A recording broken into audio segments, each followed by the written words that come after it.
What's up everyone, this is Dariusz Kalbarczyk, co-founder of AMG Poland, JS Poland, AngularMaster.dev and WorkshopFest.dev. Welcome back to the JavaScript Master Podcast. Today we've got an amazing guest from Warsaw, Poland, independent consultant and software architect, speaker, trainer and co-founder of Architektura na Froncie. Ladies and gentlemen, Tomasz Ducin.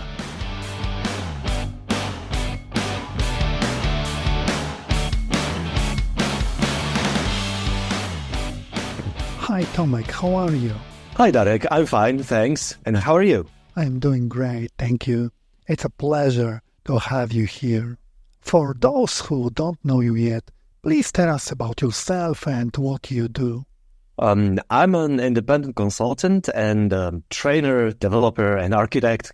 Quite a man of a couple of different professions, but still involved in creating and improving software all the time. So I've been working in the industry since 2007 and worked in various technologies like Java, Python, and JavaScript for more than a decade already.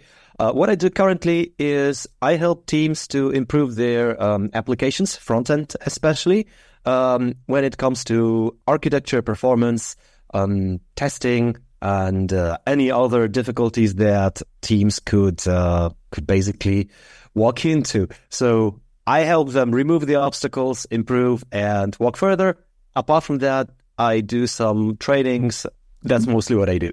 Before we get into the technical details, could you explain why you think generators are so important, especially in the current situation? I believe that generators are especially important to bring them back to JavaScript awareness right now, is because there is a proposal landing soon in JavaScript that is called iterator helpers. So it's quite not revolutionary when it comes to what it brings, but it will make making use of generators way easier. And the whole point of generators is actually to make your code evaluation lazy. And thanks to being lazy, that will be basically more performant.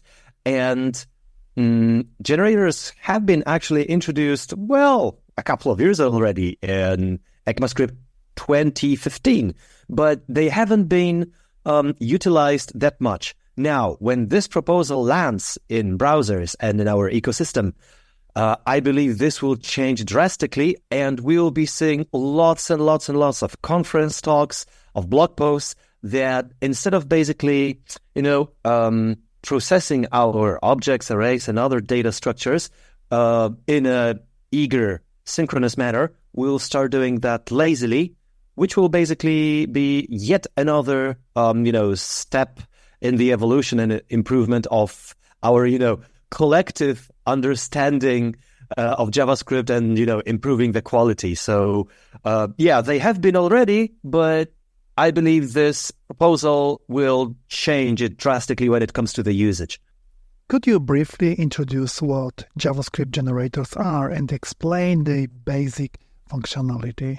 JavaScript generators, we can think of them as an alternative to just standard functions. So in an ordinary function, you basically get some parameters from whoever is calling the function, and you do some operations, calculate some expressions, and you can return a single result, which could seem kind of obvious. But that's where generators come into play. And you don't just simply return a single result. You can yield multiple values along as you go. That's the thing, that you don't need to calculate the whole thing up front and then return it. You can basically, you can think of it as returning pieces of a bigger result, just step by step. So instead of just the return keyword that we also have the yield keyword that you can incrementally produce the result, but it's not you, the function, who is going to control the flow. It is the consumer, the person who, the piece of the code that is basically calling the generator or the iterator. We will probably get back to the differences between generators and iterators. So whoever is the caller is going to control the flow. So you don't do unnecessary work upfront. We make it lazy. So the difference between generators and traditional functions is that we want to become lazy in our evaluation, and we try to do only as much as it's required immediately, right here, right now. If there is some calculations, evaluation that could wait, let it wait. How are generators different from regular functions? They are different in a way that in function, you need to, when you start the execution, you need to calculate the whole thing entirely so that you cannot call the function and, pause in the middle or stop in the middle and try to redo it from a point that you stopped. Like, there is no stop. If you call a function, either you run until the end, or the function throws, so it's interrupted.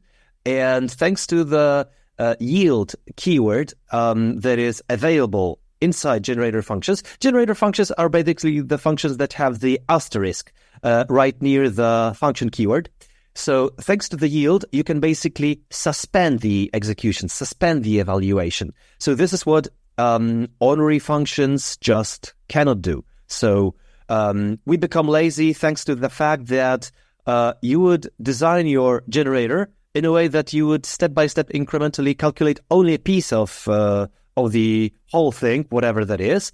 You would suspend, and the calculations would not be continued unless the caller actually needs the next step. So it's the caller that will basically resume, kind of bring back to life whatever your execution is. So I would say that this is the most important thing. Of course, there is some syntactic differences like, yield keyword, asterisk, and some technical quirks that you can delegate generators from one generator to a delegated generator, etc. But the main difference is functions are executed. Either you don't execute a function, or you execute the function there is a JavaScript run to completion rule. Basically, if you call a function, you have to finish it. And with generators, that's not the case. Like, run to completion doesn't apply to generators.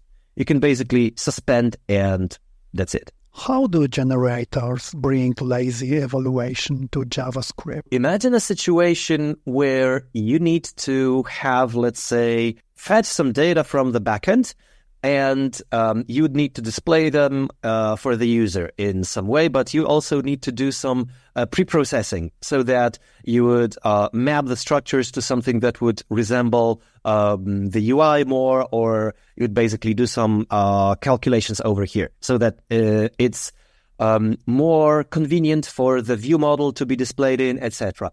And if you fetch a big collection of the data, you might not need to display all the elements at the very beginning. So you could basically ask to just process just a part of that. So you could do that with just an ordinary function. So instead of, let's say, processing 100 elements, you could basically do an array.slice and have just a piece of the function, piece of the array, and have it processed. And whenever next part of the data set would be required, you would do the same with another slice and another slice, etc. But at some point, it becomes basically cumbersome to do that. You're starting to think like, oh, is this code necessary to do so, etc., etc. And what generators offer us is that with a very small additional syntax, we can have it kind of baked in so that you can think of all the, map, filter, reduce, sort, etc. All those processing, we can do them natively in generators so that you don't even need to think about, splitting the thing. So that whenever the caller will actually want to get the next data, it will go through all the map, filter, reduce, etc., all this stuff. And it is the caller who actually needs the next chunk of the data, what makes it lazy. When you traditionally work with objects or arrays. And let's carry on with this example. You fetch some data from the server, and you think in terms of the whole array being fetched or the whole data set being available. But if you get the raw data from the server and you want to pre-process it so that it's ready for the view, again, we often think in terms of the whole data set. And pre-processing the whole data set basically takes time. And this is what we can save the time on. So we're switching to thinking in terms of doing the stuff in the very last moment when it's actually needed. Like using not only generators, but also asynchronous generators. We can also make, for instance, pagination lazy, like not only local processing, but also server-side pagination in a lazy manner, so that we don't need to proactively make the call to the server. Basically, whenever the consumer requires the next promise to be available, basically the async generator would do the job. So this is not limited to synchronous processing on the JavaScript side, but it's also possible to include async processing as well. So that could also be made lazy. What are the difference between generators and iterators? And what are iterables? You can think of a generator as a factory that produces an item, and the item is basically the iterator, so something that you can treat as a sequence. So let's say that you have the book. I think a book is quite a good example, like, real world use case for what lazy evaluation is. For instance, you could have one book as a, item that you have somewhere on your bookshelf at your house. But you could be, when you read a book, you could be, let's say, at the first page. I could be on the 10th page, right? And I know somebody else could be on the 100th page, whatever. So we are on a different page, on a different, let's say, progress, but the book is the same itself, right? So of course we would need to, share the book, etc. So, not to make any collisions in the runtime, but the generator would be basically the book, and the iterator would be the fact that somebody is reading a book and there is some progress. By the way, if you have read a book that you really, really enjoy and like, you could go get back to the book after a year or 2 or 10 years, whatever, so that there would be yet another iteration. So basically, the generator is how could you iterate over something? So the function with the asterisk and the yield keyword is basically the generator. And when you call the generator, what gets returned is the iterator object. So generator is the book that you can read, and iterator is who exactly is on which page. And what you can do when you read a book, you can basically, theoretically, you could go back if you really want. And we can also achieve that using generators and iterators. But most often, you basically progress and move to the next page and next page and next page. And that's basically what iterators offer us. And that is 2 properties. One is basically the done, whether a Boolean, whether something is done or not, the iterator is done or not. So would you expect more new items, like more pages, more paragraphs, basically more text to be read?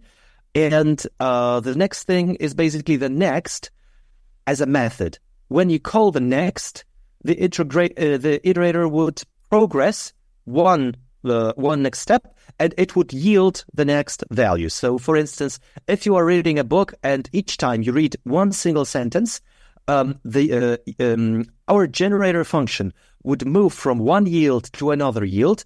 It would yield, which is kind of return, but don't close the function, don't finish the function, but basically kind of return the single function to the caller, saying that, hey, here you go, the function, but you can still expect more sentences, more text to be returned. I will suspend here, just whenever you call next, I will resume and walk further, execute all my code within the generator once another yield gets invoked. And then I would suspend back again, and that's basically it. So in from the perspective of JavaScript, which we know that there is basically a single thread for all the code that we write, of course, except for web workers and service workers, there is the main thread that we can put our code to execution in. Either we can execute just our ordinary code that relies to functions, but if we ever have any iterator that we call next on it, then the generator that represents the iterator would be invoked, it would be resumed, it would start executing its own code, and once yield gets reached, then the control is moved back to the caller so that the caller could do totally different things. So you can imagine that whenever the user clicks something on, interacts with the page in a different way, any event happens, whatever, a result of executing the consequence of the event happening in the browser would be resuming the iterator to do only a small chunk of the job, then yielding the work, the result, back to the caller, which would probably be reflected in the API, but the generator would get suspended again, so that we can basically do only a small piece of what we need at each point in time. What is the iteration protocol and why should people understand it? Internal language protocol. So how can different pieces of different structures and different control flow and different syntaxes communicate internally in JavaScript? So lots of us use iteration protocol, I would say, every day.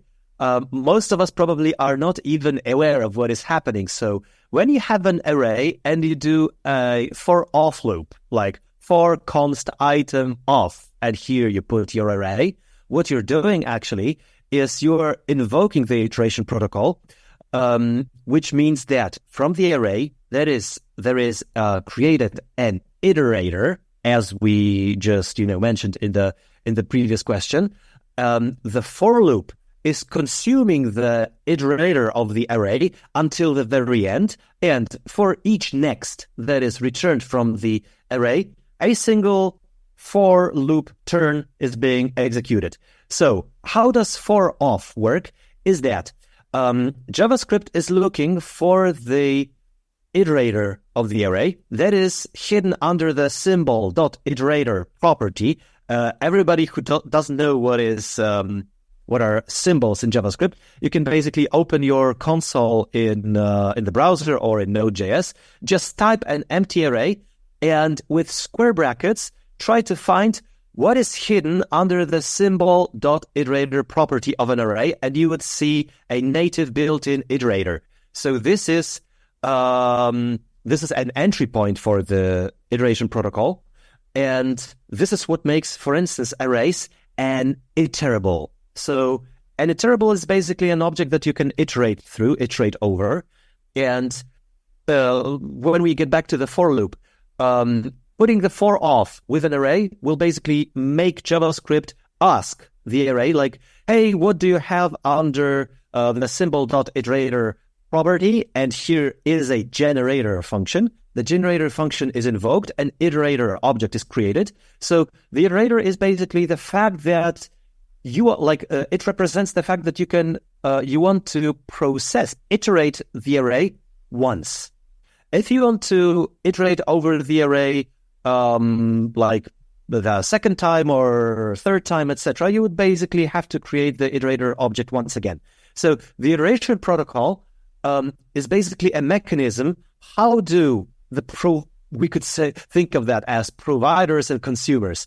The provider of the iteration, what do they offer? And they offer the iterator objects. And how do the consumers, for instance, the for loop, how do they use the iterator? So all in all, when you run the for off loop, there are iterators and symbols being executed underneath. But from the syntax point of view, lots of us could not even know that this happens at all. And if you think about React or Angular, or whenever you actually need immutability, or even recently in Angular signals, you'd also need to watch out for that. when you have an array with, 3 elements, and you want to add another element to make it an array of 4 elements, and you cannot, for some reason, mutate the array. For instance, you have the on-push index strategy or signals, or in React, you basically cannot mutate in most of the cases, then you'd probably do the array dots, the 3 dots, which is the array spread, which creates a new array, destructures the content of the original array, and let's say put the new element at the end or at the beginning of the new array, wherever you want. And imagine what do these 3 dots do. This is also an implementation of the iteration protocol. So whatever you spread, as long as this is the array spread, not the object spread, then there would be a lookup for the symbol.iterator. Then the generator function which lives there would be called. A new iterator object would be created, etc., etc. So this is what happens if you call the array dot from over anything. Then again, iteration protocol kicks in. And if you take a look again in the console and see what is hidden under the symbol.iterator property, you would see the generator function. So what you can also do is take pretty much anything, an object or even a primitive, number, and extend the number prototype or a string prototype, whatever you actually want. And only if you implement what is hidden under the symbol.iterator, you basically, by implementing the generator placed under the symbol.iterator, you make thing an iterable. And if something is iterable, you can use it within the iteration protocol so that, for instance, if you have an object that implements symbol.iterator, you can spread it as if it was an array. You can run it within array from. You could also run it within the for off loop, not for in when you iterate over the keys, but iterate it within for off loop. So all these things that I have mentioned, they are available since many, many years, since ECMAScript 2015, but they haven't been there was not much awareness of the stuff. And that is because if you, first of all, you don't need to know it in order to use the for off loop or array spread, which are very, very frequently used in JavaScript. But what is also important to note is that if you do an array.spread, let's say your original array has 3 elements and you want to add a new element, then when you run the array.spread, you have to fetch the index 0 element, index 1, and index 2 elements. You basically have to fetch all the existing elements, which means you need to iterate over the array in an eager manner. So that you need to, even though generators allow you to process the data structures in a lazy manner, the things that I've mentioned, and that is for off loop, the for off loop, array from, and array spread, they are eager consumers. So this is why generators haven't been that much, let's say, widely used explicitly, because they are eager. Now, what will change is actually when the, I believe this will change significantly, is when the iterator helper's proposal lands, the awareness of lazy consumers would drastically improve. So iteration protocol is basically, just to summarize the question, is how do you actually consume the iterator, which is meant to be lazy? And now it is up to your consumer whether the consumption is going to be lazy or eager. So that's the thing. What iterables are available in JavaScript? I have mentioned about arrays, of course. Then built-in iterables that we've got in JavaScript are ECMAScript maps, sets, and probably also typed arrays, I believe. But you can, as I mentioned before, if only you implement the symbol.iterator or a symbol.async iterator, you can actually make anything an iterable. So this is not something that you would do very often within your application, but this is something that libraries already started doing massively, and I believe that the iterator helpers will change it drastically. For instance, I just saw 2 days ago on Twitter that React has implemented querying an element for children. Children is basically whenever you have a component and between your opening and closing tag, whatever you put there is children. In Angular, that's ng content. In React, that's basically children. So if you had all the data synchronously available, you'd basically return a property that you already have. But again, if you become lazy, if your evaluation becomes lazy, you need to bear in mind that you maybe don't have all the data yet. So you would have to yield it step by step. And what modern React implements already, that's already in within the monorepo of React, is that querying for children is an async iterator. So we are at the step where iterators are becoming parts of the frameworks. What I expect after this important proposal lands is that frameworks would start to expose the APIs to the developers, and we would be expected to either carry on with the lazy evaluation thanks to the proposal that brings us the helpers like, lazy map, lazy reduce, lazy filter, etc., or if you just want things to be available immediately, make it eager, then you continue with the eager consumers of the iteration protocol like for off, array spread, array from, and so on. So basically, there are some iterables built into the language. You can make your own objects iterables as well. But what I think is the most important thing is that frameworks internally start to represent their own structures as iterables or async iterables. And this is a game changer, I believe. Since JS arrays are iterables, are they automatically more performant than non-iterable structures? No, for instance, or not necessarily. That would be correct. Not necessarily. Like array is something that an array is a sequence or a list, whatever you consider that. So this is something very natural to be an iterable that you can iterate over, whether that's eager or lazy. But the thing is, even if you have a generator that implements the iteration protocol, as mentioned before, it's up to the consumer whether the consumption is lazy or eager. So imagine that you have an array, and if you need to do lots of, map, filter, group by a lot of, heavy data processing, if you do it with basically array.map, then the thing is, array.map needs to return an array. And most of us probably have never thought about it this way, but imagine that a JavaScript array data structure is eager itself in a way that if you have an array, you need to have the array with both the length, the items, like all the content of the array. You cannot have an array without the content. Like you could have an array that is empty, like length 0, sure, but still length 0 basically is the content, like you have no content.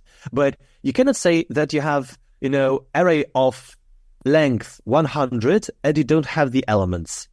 Like, you need to have some elements. That could be undefined, that could be null, that could be empty. But again, whenever you have an array, you do have all the content. So whenever you do array.map, then you need to return a new array. And if the new array has the new content, then it means it has to be executed in an eager manner.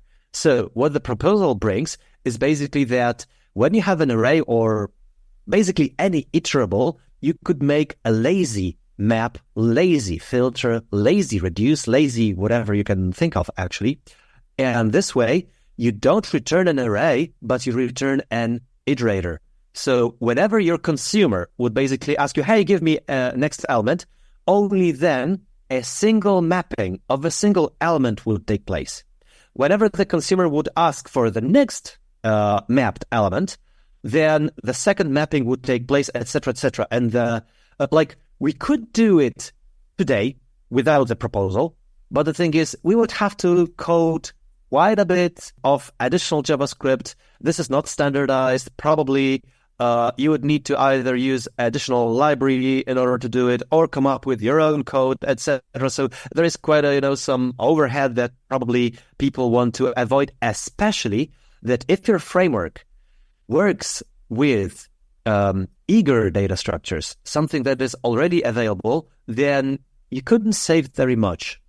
And once, for instance, React already implements the async iterator protocol, once the framework becomes lazy internally and expose this API to the outside, then you can basically leverage this laziness further. So that whenever you have any data, the point is, whenever we have any data, we should try to be as lazy as long as possible. And it is basically the final consumer who will determine whether the whole flow is lazy or eager. So as for now, so far, the frameworks, in general, they have been eager in their evaluation, at least when it comes to arrays, objects, etc. And if you wanted only on your application level introduce generators, you would not save, too much CPU.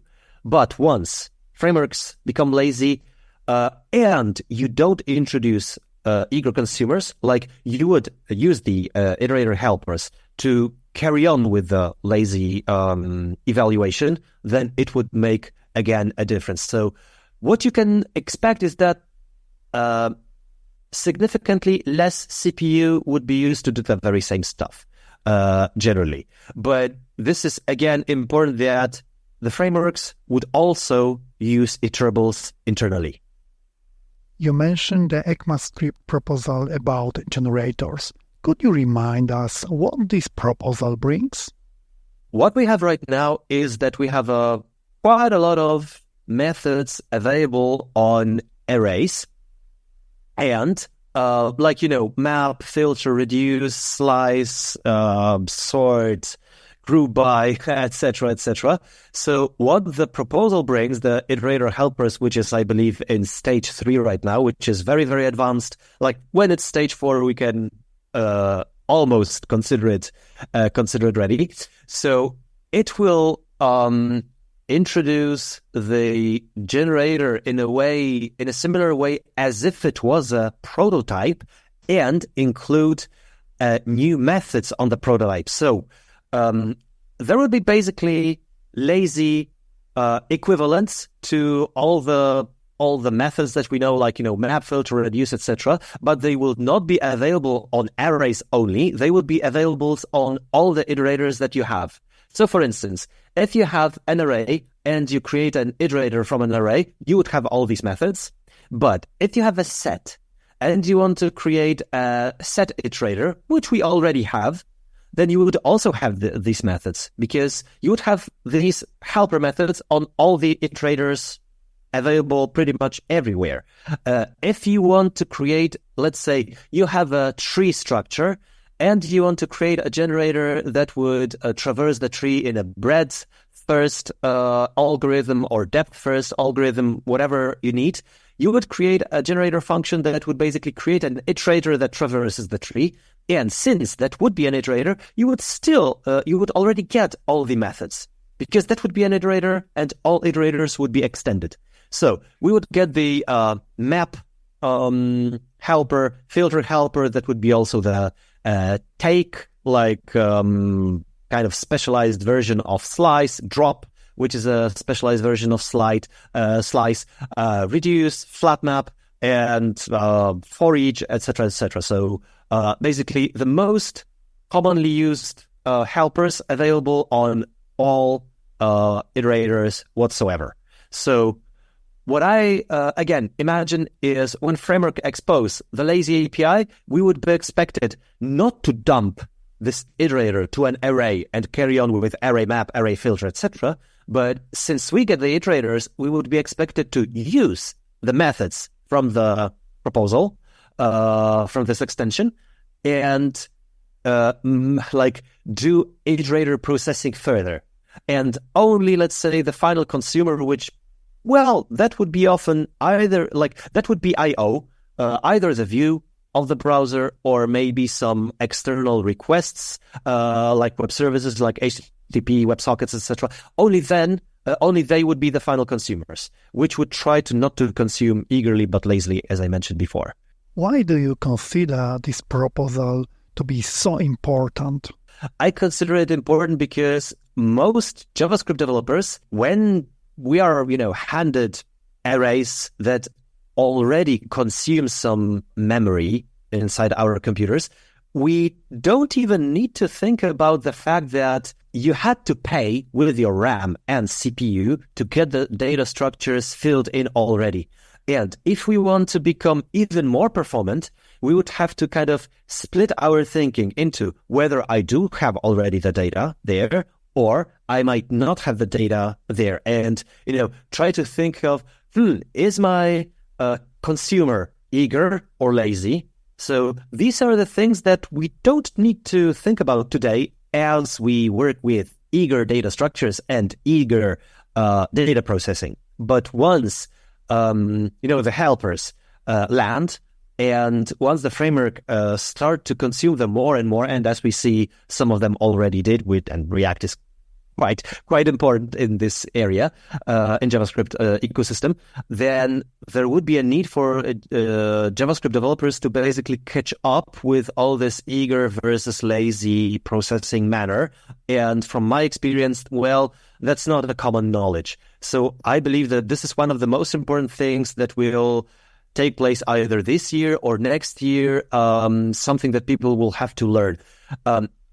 We can think of it as a big shift, similar to when TypeScript started to be popular. At some point, only some, passionate people about static typing were using TypeScript, like I did since 2016. It was not, or 2015. It was not very popular at that point, but a few years later, TypeScript started to be a standard that nowadays pretty much everybody is expected to understand TypeScript, to be effective using it, and so on. And I believe that within a few years, being effective in lazy evaluation using iterators and the helpers that will soon land, I believe this is going to be a standard as well.